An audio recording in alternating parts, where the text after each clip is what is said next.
What is going on, guys? Chump Change XD here. Hope you're all staying healthy, having a great day. If you guys saw my last video, you know we started this DIY solar shed. This is more or less going to be just a shed, but I'm putting solar stuff on it because why not? I'm going to have a full real estate roof to work with. But what we're going to do in this video is we got to finish this base up here, right? So I got to get the joists in between all these squares that we prepped yesterday. We got them all leveled and perfect. I actually do have to add a couple more footers. I'm going to take these guys right here and I'm going to be putting them pretty much in the middle on this side because right now all of the footers are on the left side of this triple beam. So I'm going to put one probably here, one here, one there, and one there, so I need 4 total, and then yeah, we should be good there. And then also I ended up grabbing all of the additional wood I needed, and I got some Sawzall blades because I need to cut down these 4x4s flush to the top of this so we can get the plywood on when it's all said and done. So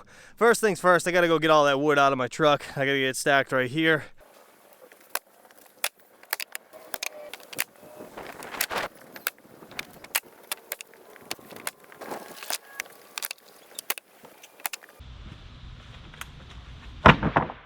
So yeah, that sucked.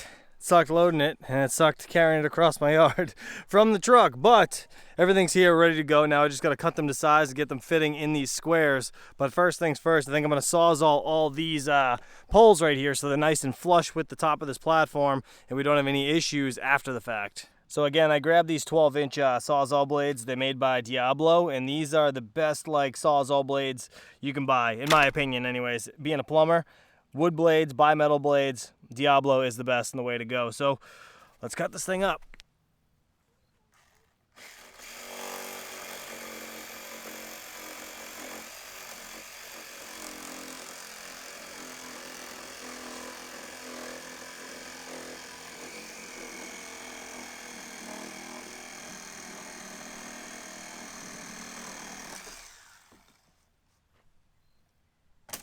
So they're all cut nice and flush all the way across, and just for reference, right now it's about 1 in the afternoon and it's getting towards winter time. It's the end of October, so you guys know the Earth's axis changes a little bit. Usually the sun would be directly up here, but now it's to the right ever so slightly. But you guys can still see that this solar shed is still going to be getting hit even in the winter time, especially with the roof being much higher. You can see the light on this tree here.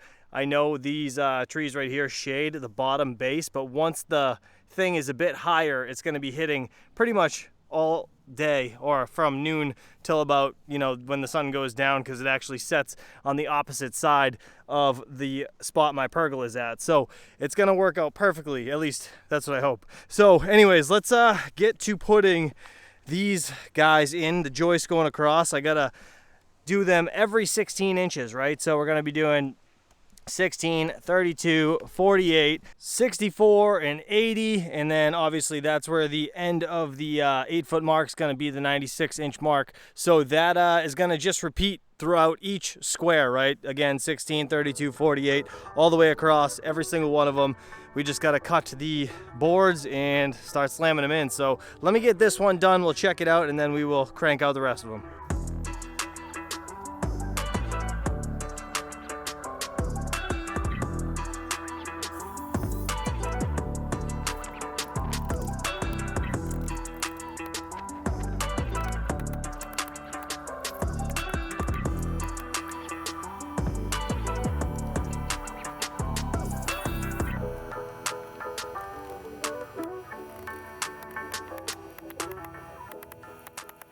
That actually came out extremely well. I'm very happy with this. I'm not going to do joist hangers. I actually just did 3 or 4 nails in the side at an angle on each side of this, and I think that'll hold up just fine. Honestly, the span's not that big. It's under 8 feet overall, so not too bad, about 91 1/4 actually to be exact. But yeah, so I gotta obviously get the rest of these done now, and then we'll move on to the plywood. But yeah, first it's gonna be cutting all these and getting them in here. And damn, I ain't gonna lie, it's hot today and my back is sore as shit from yesterday. So this is gonna be a slow grind. Let's do it.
she's all done. That was a pain in the ass. This is actually the next day. So I had to go get 8 more boards because I needed to double up the 4-foot mark because I'm gonna lap the plywood. So I'm gonna do an 8-foot piece and then cut it to a 4-foot section, and I need to have the double edge so I can butt the plywood up to each other on the 4-foot mark and on the 8-foot mark. So again, I had to go get 8 more of those 2x8x8s, and yeah, everything is completely done. I also added these footers right here on the opposite side of the triple beam, so they're all secure left and right side.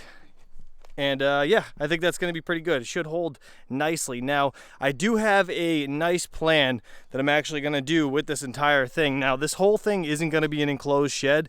What I'm going to do is like a 4-foot railing around each side, and I'm going to build the shed in the middle. So this is a rough idea of what I'm thinking. So I'm going to have a lean-to style straight to the back, and then yeah, it's going to be about, I don't know, 10 or 12 feet. I haven't really decided on the back side. Then I'm going to angle it down to the 8-foot spot, which is going to be a little bit higher than 8 feet, right about here. And then I'm going to have a small 4-foot like extra additional like little roof that's just going to look a little better, so it looks a bit more fancy, I guess. So it's not just like this big old box of a shed in my yard. And yeah, I just want something that's going to look nice and functional, right? So whatever. Anyways, let's get the plywood down, and then I can start snapping some chalk lines and stuff. But what I'll end up doing is getting the plywood down in this video. We might snap the chalk lines, and then we'll probably end up calling it a day and setting up for the next video to start building the walls. So let's get the plywood down.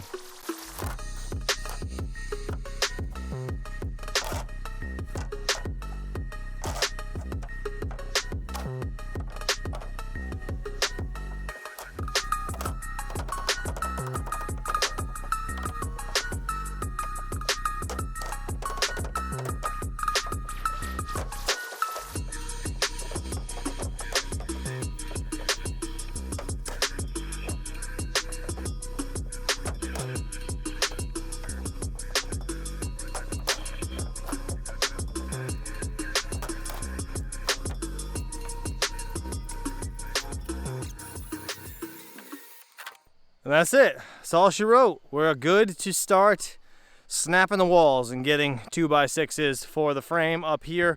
Again, what I'm going to end up doing is coming about 4 feet off the edge out here and starting the actual interior of the shed. The roof is going to overhang the entire thing all the way to the edges on both sides, but there's going to be a 4-foot walkway with like a railing on the outer side on the left, the right, and on the front. Actually, it might be a little bit more than 4 feet. I haven't really decided yet, but for the most part, everything's done. I'm just tired, guys.